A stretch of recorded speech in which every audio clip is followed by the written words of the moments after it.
Welcome back to the broadcast. When it comes to relationships, do you find that yours are based more on equality or are they based on control? There are several aspects that go into each one of these. An author and owner of Healthy Positive Choices Agency, Latifah Hameen, can break these down for us. Welcome back to the show. Thank you. Good morning. Glad to be here. Good to see you. Now, this is an interesting end of the spectrum for both of these. You've got respect and you've got control. Yes. And one is good and one is not good at all. No.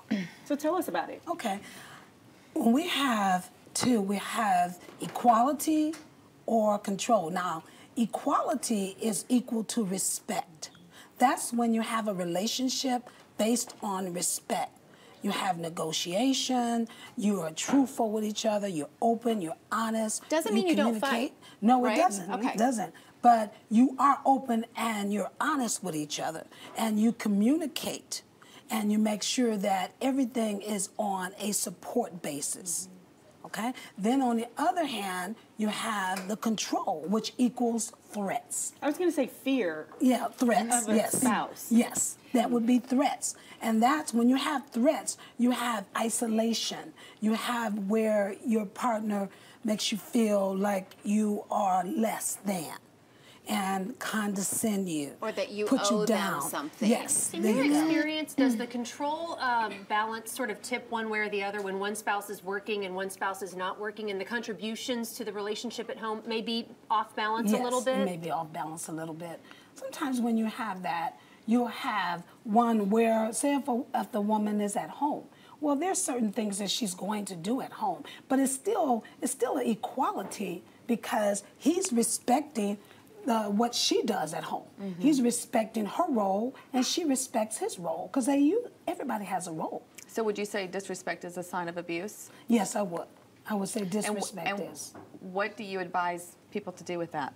Well, if you know that you're being disrespected, I think you talk about it, you communicate that things are happening instead of holding it in. Mm-hmm. I think if you communicate openly and honestly with each other, I think you can solve those problems. But you have to be willing to have that equality, and each mate has to feel as though, hey, we have an equality relationship. What are some warning signs of disrespect? Like, what are some red flags that we should be looking out for? Okay, some of the tips.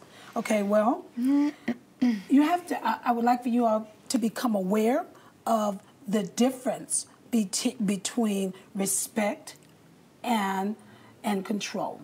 That's one thing. Giving it and receiving it. Yes. Okay. There you go. Disrespect, again, like you said, is a warning sign of abuse. Because when someone disrespects you, then that's crossing that line.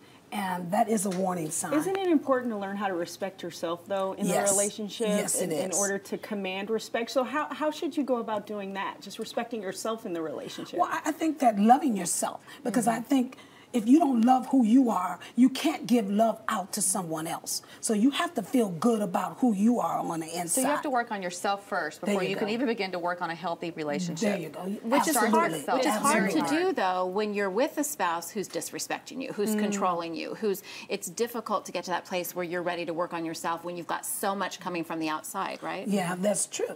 But sometimes you have to stop and go within, because if you go within yourself and you build that foundation, you may or may not continue to be in that relationship. But you have to build that foundation on who you are. How do you shut it down? How do you shut it down? You just kind of close your mind to it, don't react to it, don't take it personally, that kind of thing? Well, yes, I would say don't react to that, because once you feel insecure within yourself, you know that no one can put you down unless you allow them to put you down. If someone calls you out of your name, no one can disrespect you unless you allow them to disrespect you. And if you know that's going on, eventually you're going to move away from that. And we should say you have some authority in this, because you're speaking from experience. Yes, ma'am. Yes, ma'am. I'm speaking from experience. Yes.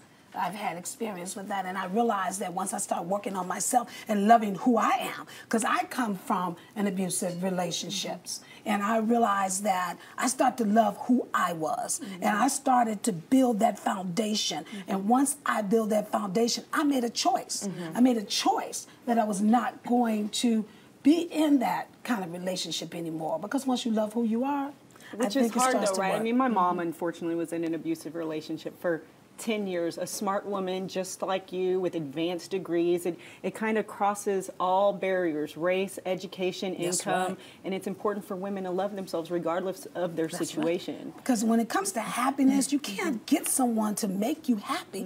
You have to feel happy within yourself.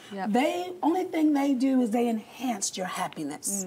But you have to feel good about who you are. Because you can get someone and you don't feel good about who you are, eventually you're going to go back to the same situation. Well, great tips, great tips. You can get, well, we've got to wrap up, but you can get more details on Latifah's agency and the book she has penned by clicking on today's links at thebroadcasttv.com. All right, up next, could your child be the next Casey Musgrave? We have her mentor and guitar teacher, John DeFore, here to tell us what it takes. Stay tuned. But they'll call you drunk as soon as you down the first one. If you can't lose a weight, then you're